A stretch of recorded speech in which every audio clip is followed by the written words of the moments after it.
the game of three. Trump, Putin, and Xi Jinping of China. Andreas Marciliano writes, let's try for once to fly high, that is to see the international scene beyond mere possibility, and a much broader perspective which could be that of the future that awaits us. It's now clear that there are three main players in the international scene, the US, China, and Russia. Not that all the others don't count. There is India, an industrial nuclear giant. There is Indonesia, an emerging power, and Japan.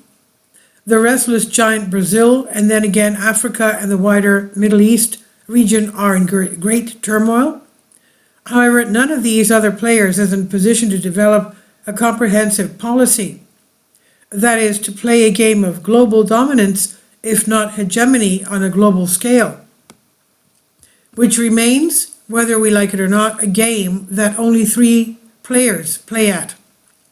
And it's a difficult game at the moment to decipher, because the three powers are very different from each other by their nature, we could say, and they also move in a differentiated way with specific alternative goals.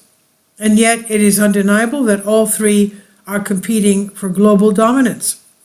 The United States is the power that has exercised, by all accounts, a long and controversial global hegemony.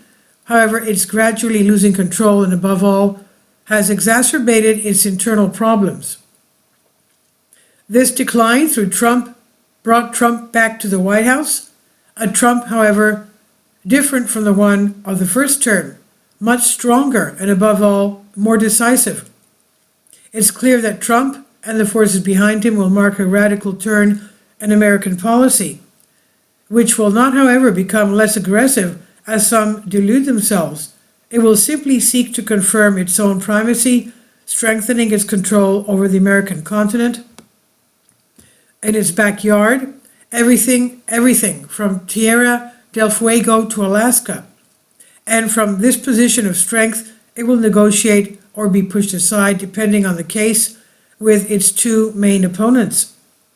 A long game of dominoes, which will see open or anti-regime conflicts in various peripheral regions of the world, in Africa around Taiwan, especially in the turbulent Middle East, trying, however, by all means to avoid frontal conflicts, and above all to keep alive a, let's say, trade dialogue with Moscow and Beijing, something that is in the interest of the forces behind Trump.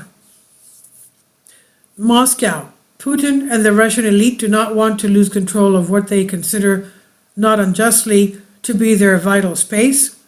So Ukraine and the Eastern European countries that are moving away from the European Union, the EU, because they abhor the anti-Russian and absurdly warlike policy of Brussels. So Hungary, Slovakia, Bulgaria, and now Croatia, without forgetting Russia's historical ally, Serbia. And then there is the Caucasus. For Moscow, it is its backyard, which Russia wants to bring back under its control. It was partly dismantled during the crazy Yeltsin years, and today only partly recovered. The rest of the world is a different matter.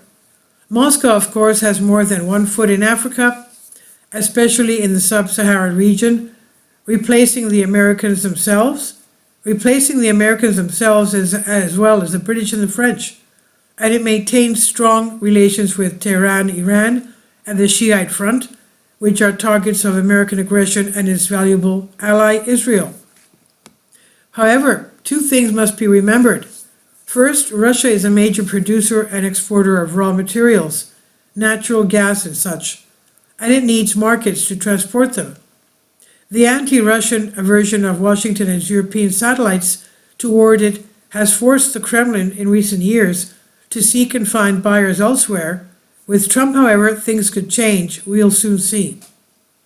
And then Russia is basically a land power, not a sea power like the US, and it tends, therefore, to want to create a coherent empire, a solid one. This does not prevent it, of course, from intervening in other theaters, quote-unquote, but it is not its priority. As on the contrary, in this case, with the thalassocracy, and that is the sea powers, and the states still remain a gigantic thalassocracy. And China is also a land power, but an ancient power with a way of perceiving time profoundly different from all the others, from the Russians and above all from the Americans. Why? The Chinese are in no hurry. They perceive the passage of time in centuries, not handful of years. Moreover, China aims to expand its influence with the greatest possible calm. The celestial empire is for them the center of the world. For the Chinese elite around it, there are only economic vassals or threats to its stability. The Chinese are a land power, static, patient, but their ability to act dynamically if they feel threatened should not be underestimated. That is, in summary, the picture of the world that is unfolding before our eyes. And what about Europe?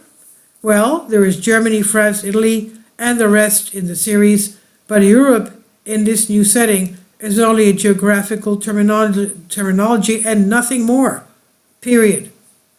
And this is from Electro Magazine. Please leave your comments. Thank you for your support.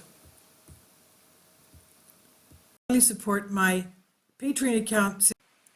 The daily posts are 5 videos daily, and they are totally different from what I have on my YouTube channel.